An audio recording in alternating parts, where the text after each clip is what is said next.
Arsenal's technical director, Edu Gaspar, has been under massive pressure for a very long time. And while Mikel Arteta has to be held accountable on the pitch, Edu Gaspar is still a man that divides a lot of opinions. And so let's find out today about ex-Arsenal player and current Ajax sporting director in Marc Overmars. And could he be an Edu Gaspar replacement? Also, who have Arsenal officially signed today? And also, how could Arsenal line up against Aston Villa? Let's find out in the latest Arsenal news today.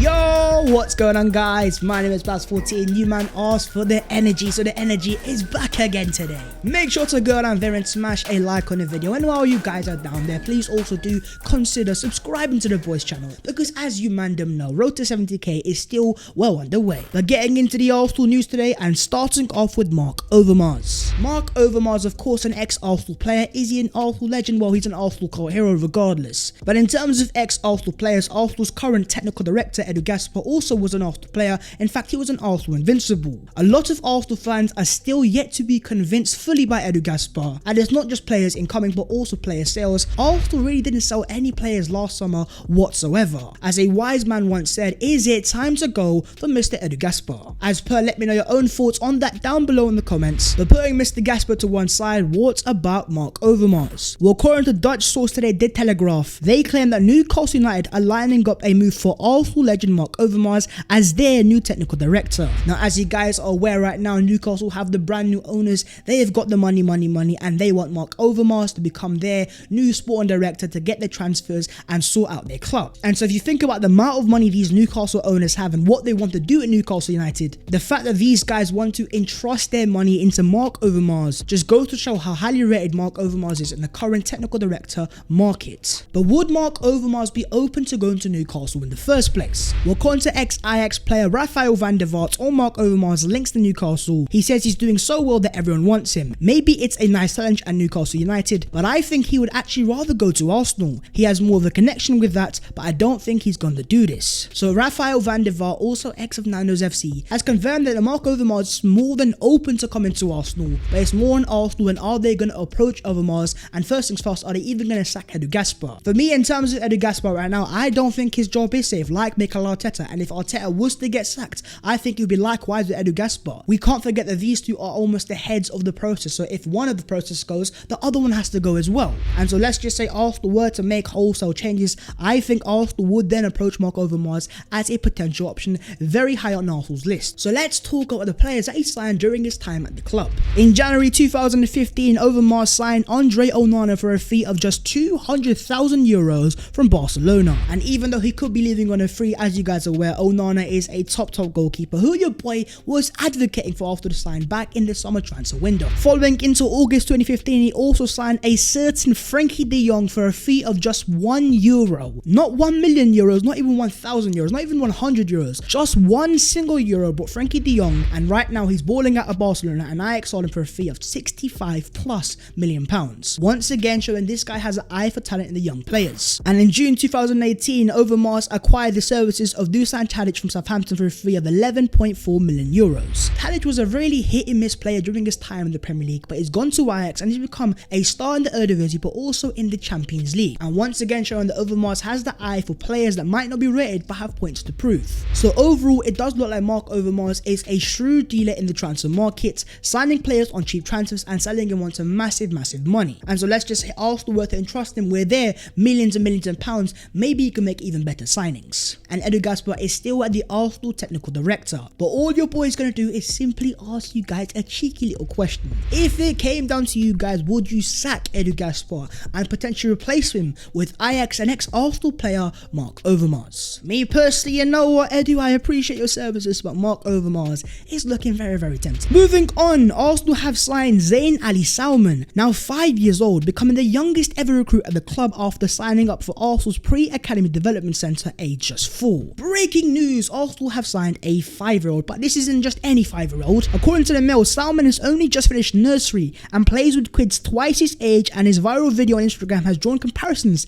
to Lionel Messi. Have Arsenal just signed the next Lionel Messi? Well, as I said, he's 5 years old. Let's not put any pressure on him, but yeah, I've seen the videos and this guy can ball, he can dribble, and you know what? I'd go as far as saying he has a better first touch than Nicola Pepe as it stands. The Arsenal scout in Stephen Deans has said he was doing things you shouldn't be able to do at that age. When I saw him, I called a friend who confirmed he was full. I couldn't believe that he was still in nursery. Then I spoke to his parents and brought him for a few sessions. He is no fluke. But let's see what the future holds for Zayn and Salman. But all I'm going to say is a massive gargantuan welcome to Arsenal Football Club. But what you guys make of it, and have Arsenal really signed the next Lionel Messi? We're going to have to wait and see. Righty over, and let's move on to Arsenal versus Aston Villa. The Villa boys versus Arsenal at the Emirates Stadium tomorrow. Your boy is going to the game, so it's going to be beautiful scenes. Well, I hope there's beautiful scenes. But this is a must-win game for Arsenal and Mikel Arteta. So let's get into the latest Arsenal team news. Starting off, Mikel Arteta on Saka's availability for tomorrow. He hasn't trained yet, so we have to assess him today to see how he is. I am not a betting man, and it is down to the doctors and himself to see how he recovers and how he feels when he trains today and tomorrow. Saka, of course, was subbed off against Crystal Palace at half-time in our last game, as he was booted into the air by James McArthur, who should have been sent off. And so, of course, that has caused a few little injury doubts. But saying that, as you can see from this photo, Saka was a part of Arsenal's first team training session today. Kieran Tierney also completed training today,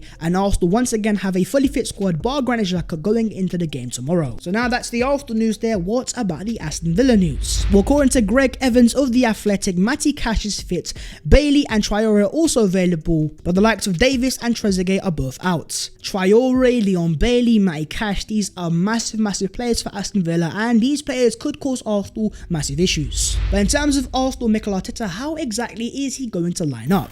Well, I think Arteta is going to go for a 4-2-3-1 formation, a back 5 with the goalkeeper Ramsdale, then Tomiyasu, White, Gabriel and Tierney as the back 4, El Neni and Partey in central midfield, then a 3 of Smith Rowe, Saka and Martinelli with Aubameyang up front. Now this is just a prediction, do not slander you boy, I'm just predicting, I can't see the future. But in terms of the central midfield, I think Mikel Arteta is going to throw in El Neni because we've tried Sambi and Partey and so far it has not worked. I'm not saying it won't work in the future, but as of right now I think we need a more conservative player to help Partey almost balance the central midfield and help him out. But in terms of the 3 in front, have I just dropped Martin Odegaard? Yes, I actually have. Now I am a massive fan of Odegaard, but as of right now he is not in the best of form in an Arsenal shirt, and so maybe let's give him a few games off the bench and hopefully that pushes him harder to become a better player that we know Odegaard can be and is on his day. And if Odegaard is to be dropped, I know we got Nicola Pepe, but I'm going to go for Gabriel Martinelli as our left winger. Feel free to discuss that down below in the comments. And up front I've gone for Aubameyang, but of course Lacazette also scored against Crystal Palace, so let me know your thoughts down below. Who would you start as Arsenal centre forward,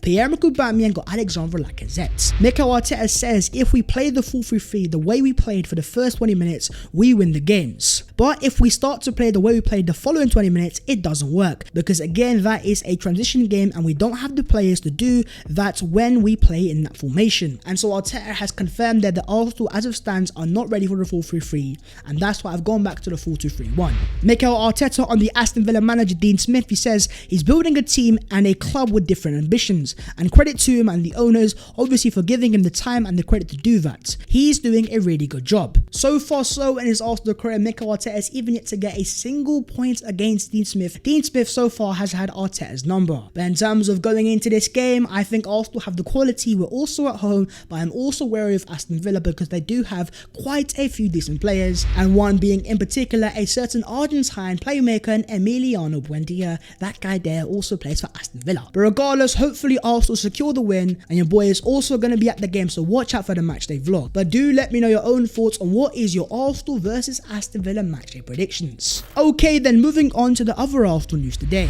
And first things first, we have a bit of bad news, and this is really going to hurt Arsenal. Reports are claiming that African Cup of Nations players could miss up to 8 games now, with players expecting to leave as as early as Boxing Day for quarantine reasons. The tournament only ends on February the 6th. Arsenal could be without Aubameyang, Pepe, Partey and Elneny for an extended period of time. Now Pepe, Elneny is what it is, but Thomas Partey and Aubameyang are part of the spine of Arsenal and the experience. That could be a massive blow. And potentially with the absence of those players, Arsenal might be forced to go into the transfer market. As Gunner Blog says here, Thomas Partey made a big mistake against Crystal Palace, but his ability to break the press remains invaluable. Arsenal need a system that gives them support and options. Partey deserves a true partner in midfield, not someone occupying covering left back. And I completely agree that Thomas Partey is so often isolated, especially without Granit Xhaka, and that is why I think bringing in Elneny to play alongside Partey close to him, giving him options, could give us a better Thomas Partey. But in terms of your ideal future partner for Thomas Partey, is he at the club or is he a player that you want to see Arsenal sign?